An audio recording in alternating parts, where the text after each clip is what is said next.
Since he was about 15 years old, Academy Award-winning film director Quentin Tarantino has been influenced by the novels and the work of Elmore Leonard. So it is no surprise that Tarantino turned to Leonard's book, Rum Punch, for the follow-up to his groundbreaking film, Pulp Fiction. His new movie is called Jackie Brown, and here's a clip.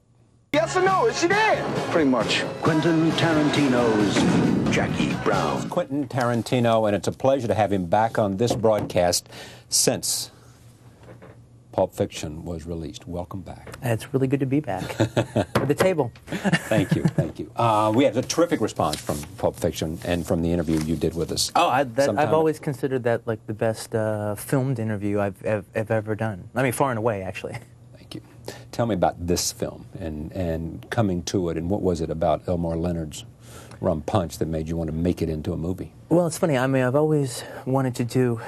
Every time I read an Elmore Leonard novel, I'm kind of adapting in my head how I would do it. I have a little list, a little piece of paper, and I'll write down ideas for casting and everything, and kind of like start adapting it in my mind.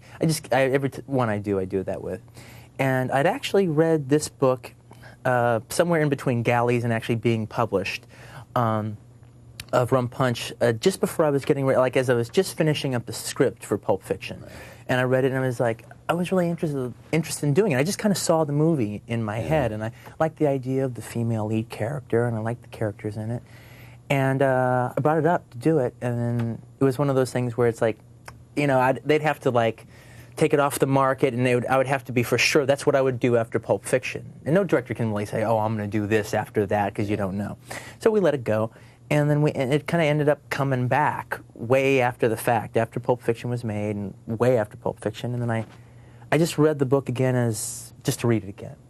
And the same movie came back in front of me again. And I was like, that's a sign. I want to do this. This is speaking to me. Did you see Pam Grier from the beginning, or did that come to you late? It came to me... If the time in between deciding I wanted to do it as a movie and writing the script is the middle, then it came in the middle. Yeah. Because what I did is I just read the book, and I actually didn't fantasize about an actress. I just kind of saw Jackie as the character in the book. And then after I read the book, I started like thinking, which is actually rare for me, because normally I try to put an actor's face to it, even if it's an actor I don't end up not when using. You're writing a screenplay. Well, just when I'm like reading the book, if I'm reading a novel or it's reading a script or something. So then when I started like trying to solidify what I wanted to do with this movie, I started thinking of who could play this character. And, you know, she needed to be in her mid-40s. That was something that needed to have happen, all right? Because it's the first thing that mostly anybody else adapting the novel would get rid of. They'd make her like 32 or something like that. And it's such a major focus of why the character does what she does. And so I started thinking of, and I've said this a few times, and it's kind of a funny thing, but it's actually the truth. I said, okay, who is an actress that's in her mid-40s, that looks like she's in her mid-30s, is, you know, just great looking, you know, just has got strength in her look as well as looking good. And also just looks like she could handle anything. Yeah. You know, one of the main reasons that Jackie's able to pull off a lot of the things she's able to pull off is she's not a criminal. She's a regular person, regular citizen. Put amongst cops, really pushing her. Put amongst crooks, deadly crooks, really putting the bite on her. And she always manages to keep her cool. And it's the fact that she keeps her cool that kind of keeps them like this. And I go, that sounds like Pam Grier. Yeah. Pam Grier could do that. That's what Pam Grier does. And then, upon thinking of that idea, any other actress I'd even kind of halfway thought of just kind of went away. They just couldn't stand up to the power of what Pam Grier would do with this role. And you called her? No, I didn't right away. I wanted to write it first. I actually, I didn't talk to her the entire time I was writing the script, and it took me about a year to write the script. So I'm turning it into a black woman and everything. Character's the same, but she's a different person, virtue of life experiences. And I can write black characters, so I'm like, and I actually know mature black women very well, and I have a tremendous amount of respect for them. So I was really enjoying putting that aspect into the character. And so I'm writing the character, and about like 3 months before I'm finished writing it, and I'm talking about after a year of writing, all right, I bump into Pam at like this science fiction award ceremony. She was there with Escape from L.A., and I was there with Dust Alone. And so like I see her, and I've really been writing so much and just haven't been telling her. I was just playing it cool. Normally I just blurt it out, but this time I'm going to play it cool, all right? And I see her at the place, you know, and I go, Pam, and I'm playing it way cool at this point. I'm like, you know, Pam, writing a little something for you in my next movie. Think you're going to like it. That's all I'm going to say about it, all right? And then she goes, oh, man, things are going really good with me. You know, I just did Escape from L.A., and I just got hired by Tim Burton to do a part in Mars Attacks, and, you know, things are going real good, you know?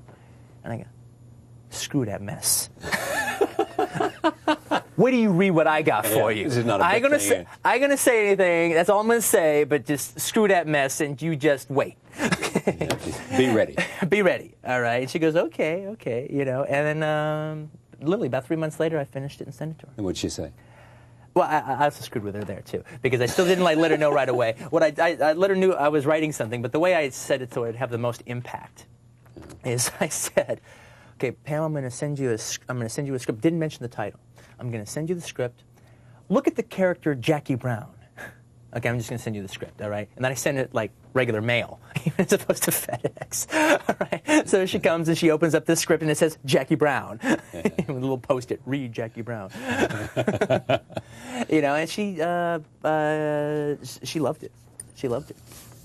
And like I said, the first thing I said to her, to tell you the truth, after she read it was, I said, you know, you've got the part, and we kind of talked about that for a while, and then we got down in this one big major phone conversation, you know, got down to the actual nuts and bolts towards the very end of it. And I just, you know, and I said, now look, a lot of people are going to come to you, and they're going to start talking this John Travolta business and everything, and you can't pay any attention to any of that. All right? This is not about that. This is about you being the perfect actress to play this role, and that's why you're getting cast. Not because you won some 70s revival contest, all right? Because you're the best actress to play this part, all right? And you can't think about any of that. We just got to get to work and just make Jackie Brown come alive. And then she came back with the greatest response. She goes, I ain't expecting nothing that John Travolta got, because he's a 40-year-old white male, and I'm a mid-40s black woman, and they don't write the same parts for us. When you did Travolta, when you brought him in for Pulp Fiction, did you have any sense that you wanted to recreate his career, or you wanted to bring his career back? Or was it just, this is as it is with her, he's the right actor for the role, and whatever happens will happen? Well, it's like, I wanted the later. I mean, it was the later. I was just casting the right actor for the right role. Yeah. I wanted him to come back in a big way. That would be fantastic. You know? You didn't go out on a mission to, I love John Travolta, and I'm going to make him.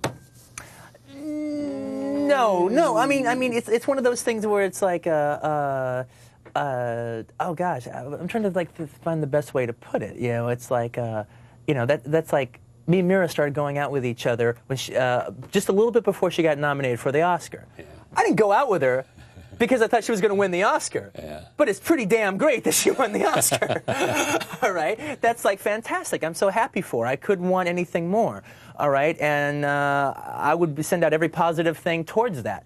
But no, I casted him as an actor to do like the role. You know, but I wanted him to fulfill his destiny. Just because I like watching him as an actor. You thought he had a destiny. I mean, you thought this guy's much better than the roles he's getting. Oh, yeah. People just have bad memories. And it's a damn shame. I mean, but it's really funny now. It's one of those things, because I did that with John, and you could, you know, argue that that Reservoir Dogs helped Harvey Keitel's career a lot, too. Right. All right? And now I've cast Pam, and I've cast Robert Forster, you know, let's face it, Pam and Robert Forster, anybody else in Hollywood adapting Rum Punch, right, probably wouldn't have cast those two people. Okay.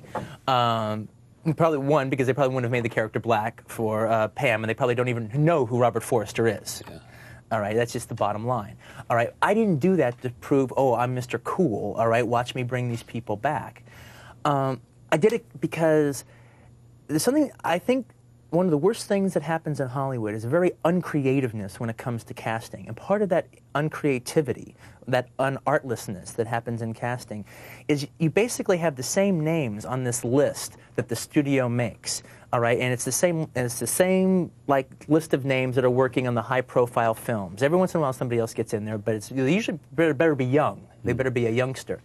All right, and I'm not talking about Harrison Ford and Tom Hanks.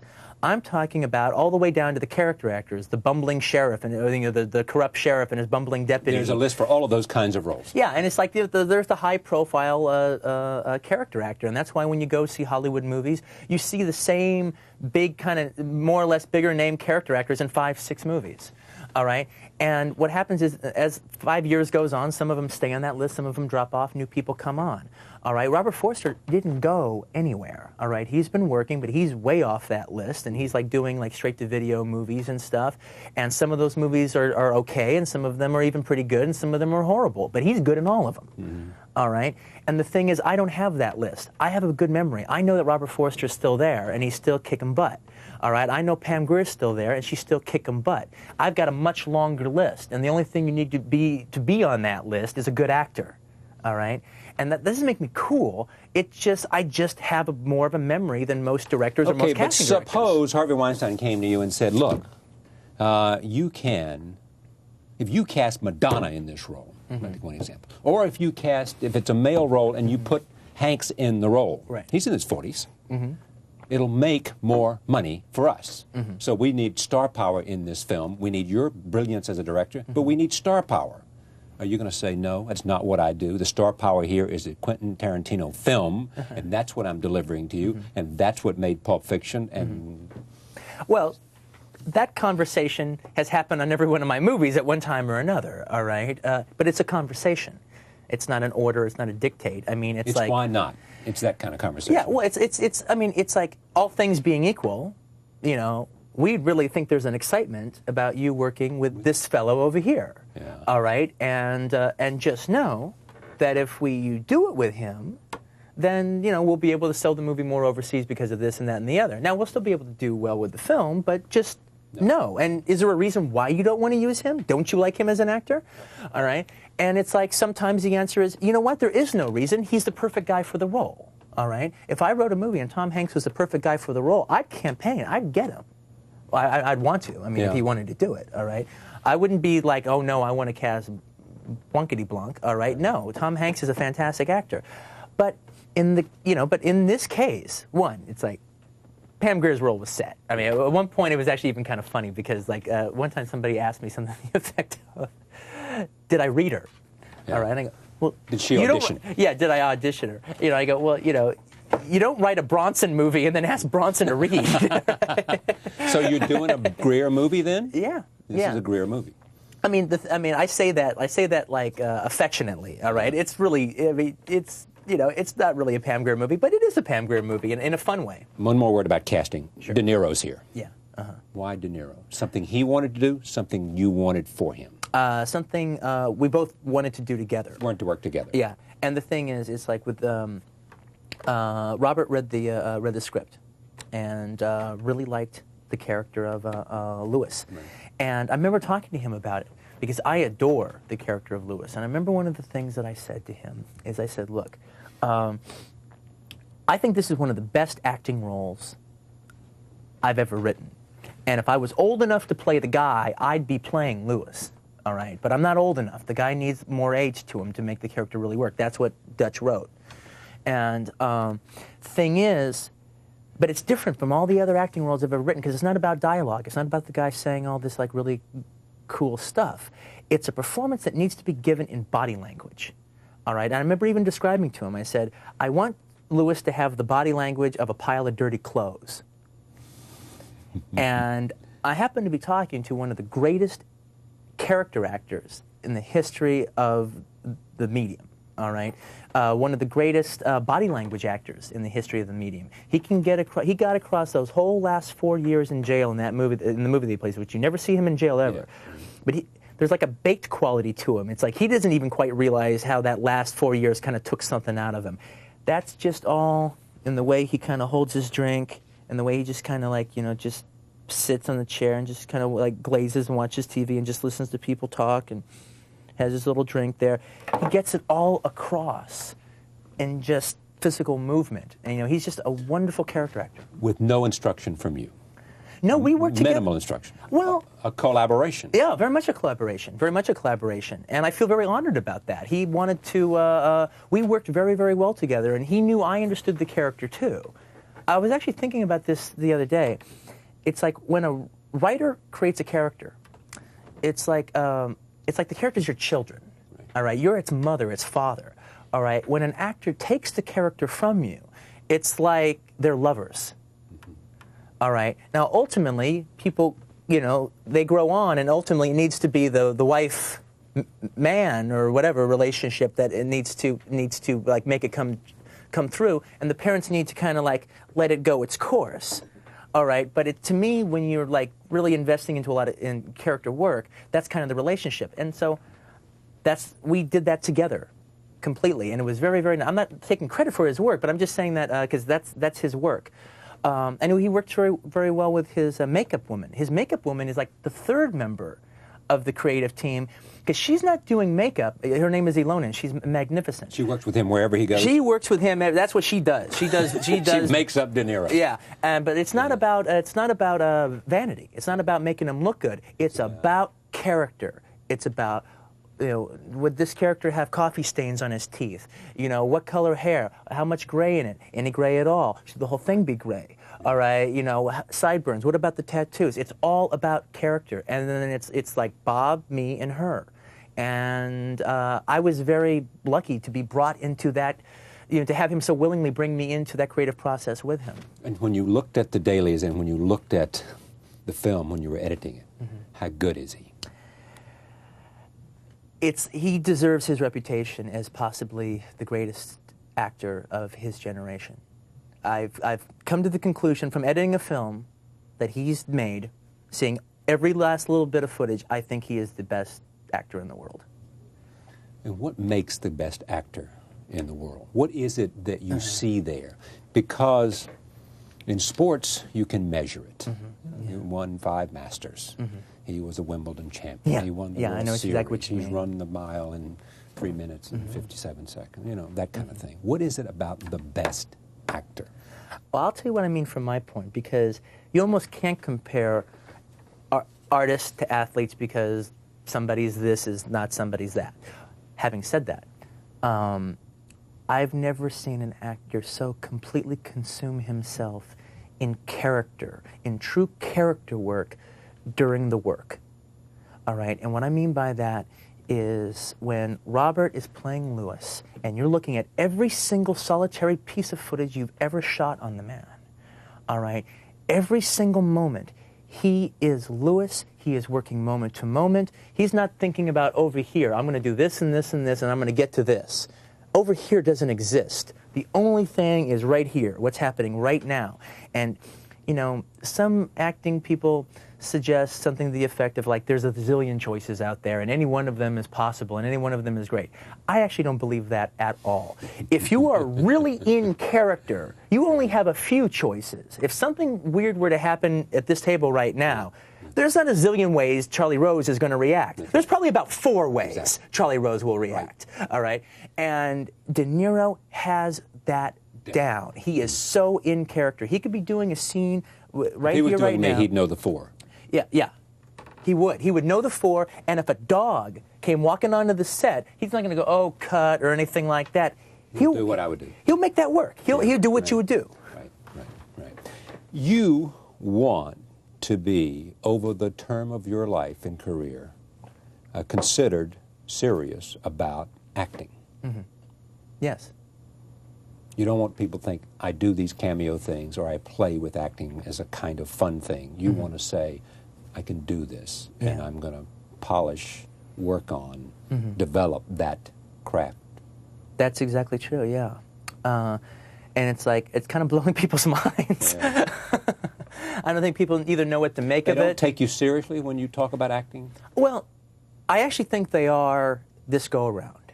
All right, but it's the first time I've ever really talked about it, all right, in serious terms and kind of stating where I'm coming from. I think they thought I was screwing around before, all right? And, you know, I can even kind of see where they're coming from just a little bit insofar as some of the things I did early on, which I'm not ashamed of, but they were what they were supposed to be. They were supposed to be kind of comedy turns. Why do you want to be an actor?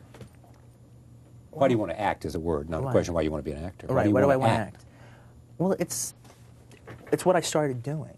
All right, it's like it was my first entry into show business. was acting. The only formal study I've ever had in my entire life has been acting. I quit school in the 9th grade. I didn't go to high school. I didn't go to college. I didn't go to director school. I didn't go to writing school, whatever that would be. All right? I've studied acting and I've studied boxing, and those are the only only sense of study or academia I've ever had. And did you find anything similar about those two things, acting and boxing? Yeah. Actually, I have. It's like about not going backwards. Going forward, and just not even so much being aggressive, but just like, not going backwards towards what you're trying to do. Leaning in terms of acting. Exactly. The thing is, though, look, I understand that. I understand people might think that, but you know what, though? I don't have to worry about that because I'm going to be here for a little while. And yeah, I'm probably not going to get any respect for it for maybe the next year, 2 years, who knows. But I'm going to keep doing it.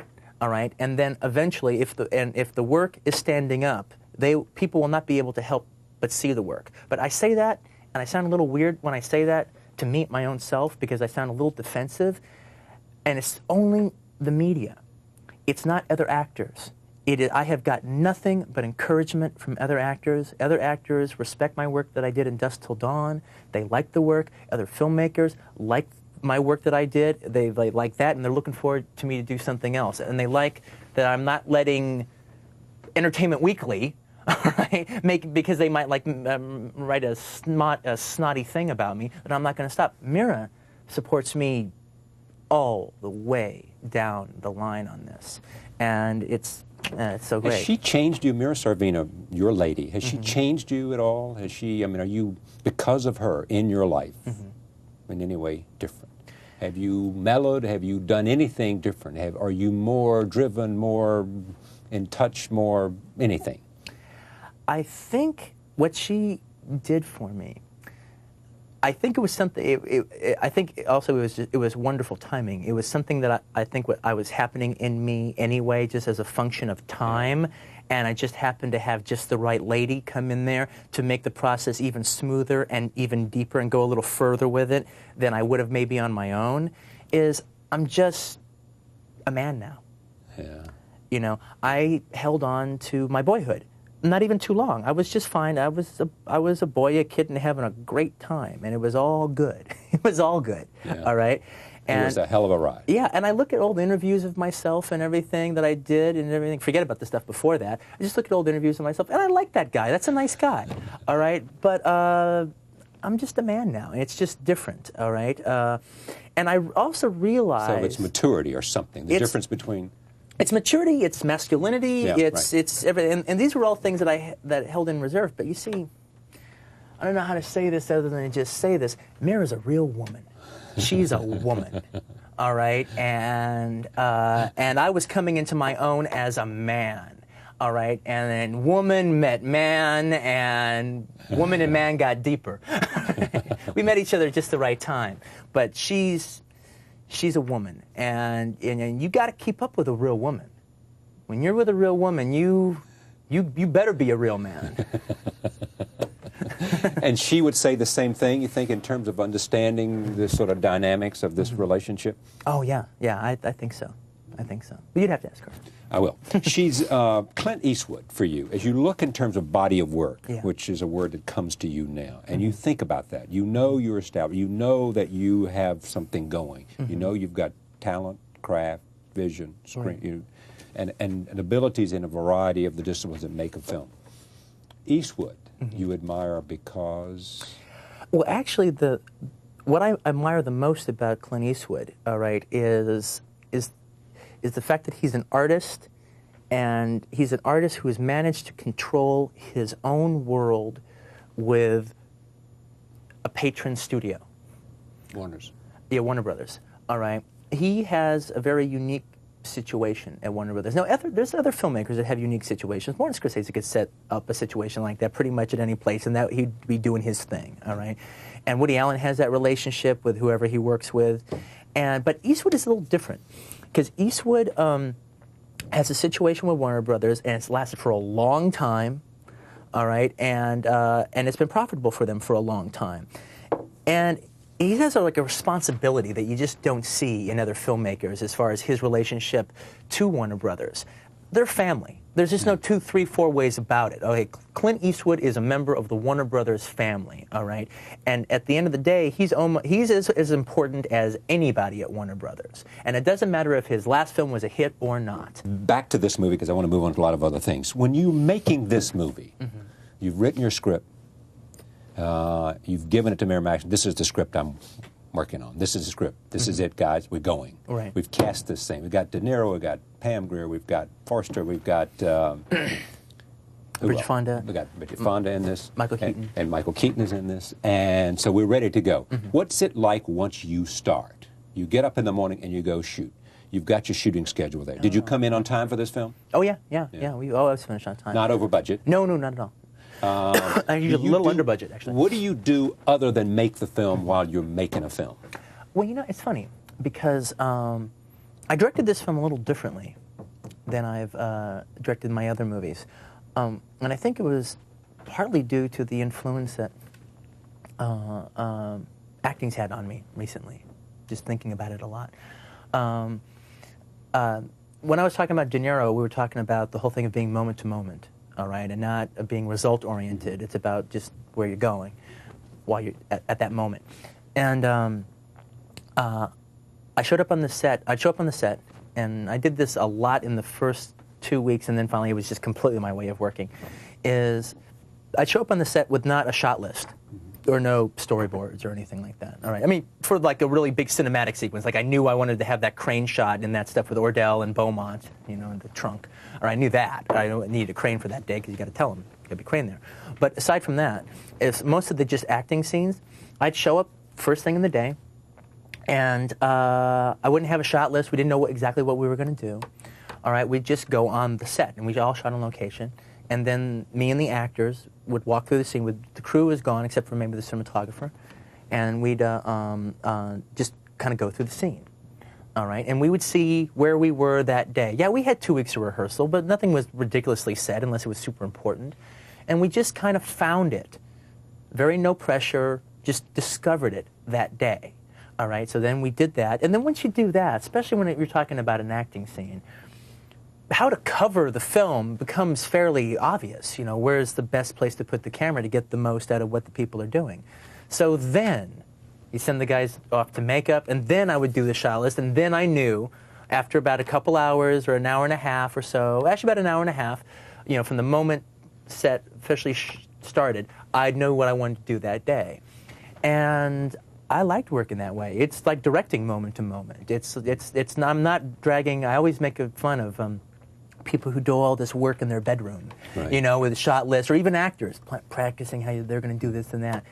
You got to leave the bedroom at home, all right? You know, and as an actor, what you want, you know, and some actors are different, but like, you know, what I like is my method is to just invest in the character and don't worry about the text. Just invest in the character, and when you show up, you're the character, and there you go. Same thing as a director, but instead of investing in character, you're investing in the text. You're trusting the fact that you know this piece of material. Yeah.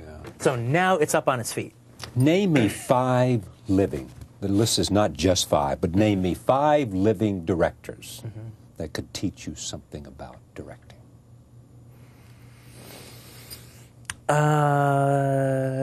Steven Spielberg. Because? He's just such a perfect filmmaker as far as, like, you know, when he comes up, you know, like the Taking of Shanghai sequence, for instance, in Empire of the Sun, and I talked to him about Private Ryan. He goes, "Oh, we're going to create the greatest, like, taking of Omaha Beach ever," and I have no doubt he will. All right, he's just a master movie maker. This is a film he's making now. Exactly, this one coming out, you know, and I'm sure he's going to do the greatest taking of Omaha Beach ever captured in cinema, on film ever. You know, that kind of filmmaking language, I think I've got it too, but in a different way. But I could learn something from him. Okay. I could definitely learn something from him. Spielberg is one. Spielberg would be one. I think I could learn things about I could learn from Scorsese, but how I could learn from Scorsese is not like how he does anything. You know what I mean? Because how he does it is how he does it, and how I do it is how I do it. But Spielberg, I mean, Scorsese is so much film and love of film. I might be a better director if I just had dinner at his house every week and we just talked. Does that make sense? Well, of course it does, yeah. All right, not about filmmaking per se. And I wouldn't doubt that he didn't feel that way about Fellini, too. When Fellini died, he came on this show and talked about it. I saw it, yeah. Now, here's the interesting thing, is that you two share that. I've never asked Marty this, but I think other people have talked about it. In fact, women in his life have talked on this program about it. When women come into his life, he has them watch films. I mean, Dawn Steele talks about that. Yeah. You know, do you do the same thing? I mean, are you obsessed about movies so much? The history, the love, the differences. I was. Composition. Not so much anymore. That's when you were. Before you became a man? Well, no, I mean, I don't think there's that much of a correlation between it. I think it's more like I have some money now and I don't have to work so much, so I can actually live a life. Okay, all right. All right, but no, I mean, that's a big deal, though, as far as like when you've had your eye on the prize for something for so long, and now you have it, and it's like under control. That's okay now. Yeah. So now I can kind of look up and see other things. Having said that, I've actually been giving Mira like a really wonderful film education. And you know what? It's educational for me, too, because I'm seeing a lot of stuff, like, you know, really old stuff, new through her eyes.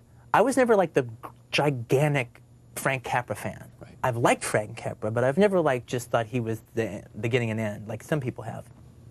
Well, I knew Mira would love Frank Capra, okay? And so I started showing her some of his films, and damn if I didn't like get really sucked into his technique and his world and his, you know, his comedy and his modesty. I don't know, just everything. I rediscovered him kind of through her eyes. So the question she asked infuses and informs how you might approach this. Back to this. When you put that there, you said this is the goal. What was that for you? What is it that enabled you? What have you achieved? And what is that so that you can look up and see other things? Well, this was a life in film, all right? And I didn't have an education. There was like nothing. I didn't have a film school education. I didn't have any money, and I didn't have any connections. And I was like the epitome. It's really funny. I was looking at like some interviews I did at the time of Reservoir Dogs. And I was like, man, I can actually see why I got kind of famous from those interviews, because I was about as much of an outsider as a person could possibly be, all right? And so it was like, in order to not fall back, I needed to just focus in on what it was that I wanted for my life and my art form. And the easiest thing to do in this business, all right, in any kind of, I'm sure it's the same thing in journalism, is it's easy to settle, you know, you want this, but you settle for this. Because this is not this. This is not what you dreamed of, but it's damn close to it. Your life is still involved in it, and it's okay. Yeah. The other thing about it is once you get this, you know, which is partly knowing you can do it, knowing that you, you know, and that's partly of a self-realization thing. You then can know how to push it towards whatever that dream is. You know that you've got sort of a gravitas, a sort of a body of things that will push you on the journey. But what's weird about directing is there's no other art form that has this kind of situation. You can think all you want, and you can work great with actors, or you can like dream up great shots in your head that no one else has ever come up with, or you can do anything like that. But until you've actually done it, done a movie, which means money, which means film going through camera, which means working with actors and working with a crew and running it all. All right? You don't know if you've got what it takes to do the job. You got to convince somebody to put a whole lot of people behind you and a whole lot of money to just see if you can do it. No, but I mean, my point was including having done it, so that once you have done it, you know you can do it. Well, and you know you can do it better and better. Well, that's the weird thing about it. That's the bizarre thing that I noticed on this film. It was really weird when we did Pulp Fiction, because just having done one film, our knowledge on just the experience, all right, was like staggering. This movie was even different than that. This is the movie I became a professional. I've always Jackie Brown. I've always considered myself, you know, an amateur, and I'm kind of proud of that amateur status. All right, and I had a little worrisome moment, actually, in pre-production of Jackie Brown, of like, oh my God, I'm a professional. I didn't know if I ever wanted to be a professional. All right, there was something bad in that. I didn't want to join the guild because I didn't want to be a professional. All right, I wanted to hang on to my amateur status, and right at that moment, I read Peter Bogdanovich's book. That book he wrote, his interviews with the other directors, old directors. That was about 3 years ago. Yeah, no, that was very shortly. Okay. It was just the one he just did recently. Oh, about the devil, something with the. No, Who the Devil Made It. Who the Devil Made It, right? And I got together with him. I just felt compelled to get together with him after reading the book, because here's all these old pros, and he actually knew them, you know. And so I got together with him. Great conversation. I read it. And I'm talking to him, and I was kind of telling him my feelings, you know. And he goes, "Oh, you know, Quentin, that's kind of how it is. You know, you're just going to have to, you know, get over that, because the truth of the matter is, after you've directed 2 movies, you kind of know how to do it. It's kind of easy.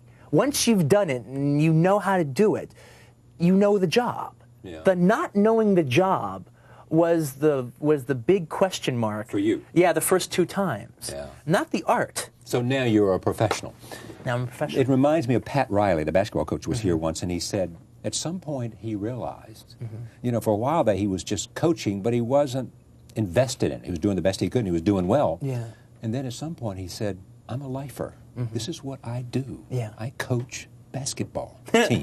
That's what I do. And I'm proud of it, and I do it very well. Yeah. And I'm pleased to call myself a basketball coach. Well, that's what I have to put up with when I have when I do interviews with people and everything. They go, well, do you ever just walk around and think about that video store and just pinch yourself? This is my life, all right? I'm not pinching myself for living my life, all right? This is what I do now. Back to this movie again. When we take a look at this clip. This is from Jackie Brown. Take a look. I'd bet that except for possibly an afro, you look exactly the way you did at 29. Why do you like that scene?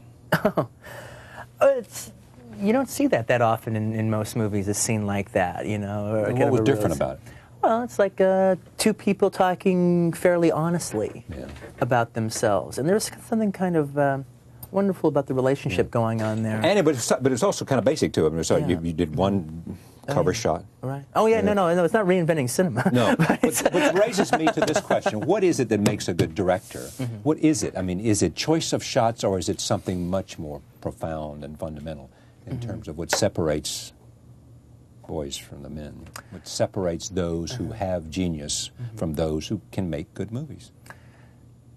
At the end of the day, I just think there are certain people, you know, this is going to sound so simplistic to say this, but I think my heart of hearts, I believe it.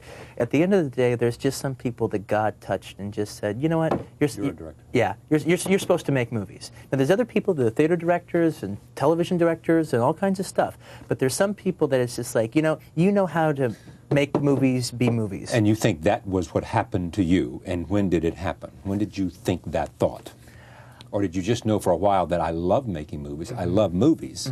Well, I knew all through my childhood, movies were like my one thing that I just adored and loved and above all others, all right? And, I wasn't that interested in athletics or any of that stuff. I was interested in movies. And when I started studying acting and, I wanted to be an actor, so I'm hanging around all these other actors and stuff, and I realized that they didn't like movies half as much as I did, and as a matter of fact, they were pretty damn narcissistic, all right? They were just into themselves. And I seemed pure in my way of thinking about it, all right? And at a certain point, I just realized that appearing in movies wasn't enough for me, all right? I just loved them too much to simply appear in them. I wanted them to be mine, all right? I wanted to have ownership over them. I wanted to create them. And, those were, even when I was an actor, my heroes weren't other actors. My heroes were directors that I wanted to act for. I don't want you to get away with this question. You named 2 actors. Give me 2 directors. Give me 3 others that could inform you about the craft of directing. Well, he died just recently, but I have to mention him because actually I learned a lot from Sam Fuller. Yeah. All right. So much of this stuff is very instinctual. It just kind of seeps in. But I have to also say, okay, let me talk about people who I could know and what they could teach me as opposed to from osmosis.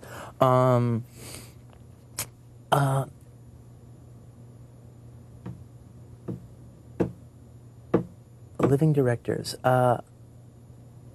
You know, I actually think off the top of my head, those are the two that by knowing them. Right. Spielberg, Scorsese. Spielberg and Scorsese, yeah. I mean, I don't think I would really learn anything from Godard. I don't think I would learn anything from De Palma except how he does his set pieces, and I want to do my set pieces my way. All right, and like it would be like and I love De Palma, but that's like learning writing from David Mamet. Well, you learn how to write like David Mamet. Yeah, exactly. I mean, you can learn a lot of professional pointers, but as far as like, you know,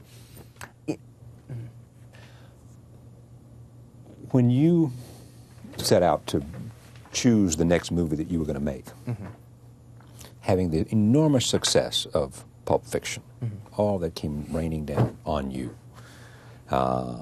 And did you have any sense that I have got to step up to the plate this time and hit a long ball? No, not at all.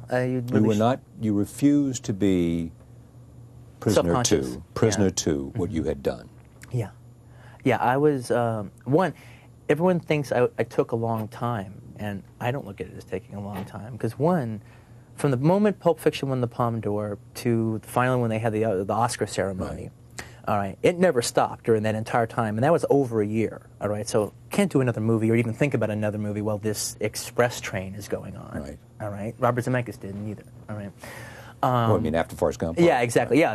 We were in the same Super Bowl, basically. You know, took all of our concentration. I'm never going to be the kind of director that does a movie a year. I want... You know, I invest a year and a half in a movie. I want a year in return, come back, you know. And so I took that time, and then I started writing, and I wrote the script for a year. It took me a year to write it, all right? People are saying, what's he doing? I'm writing. I'm doing what I do, all right? It would be a different situation if I was Richard Donner or somebody like that, and I was like looking through scripts trying to find something I would like. Where I would be, and I talked with Paul Thomas Anderson about this, where I would who feel... made Boogie Nights. Who made the movie Boogie Nights. And he's kind of facing that now. And if I wasn't a writer, I could imagine it would be very easy to be self-conscious. All right? You know, if I had made Seven, if I was David Fincher, and I made the movie Seven, I could imagine I would be very precious about what I would do next. All right? And like just trying to find just the right kind of material that really spoke to me. And then because I didn't write it, you'd always be questioning it. All right?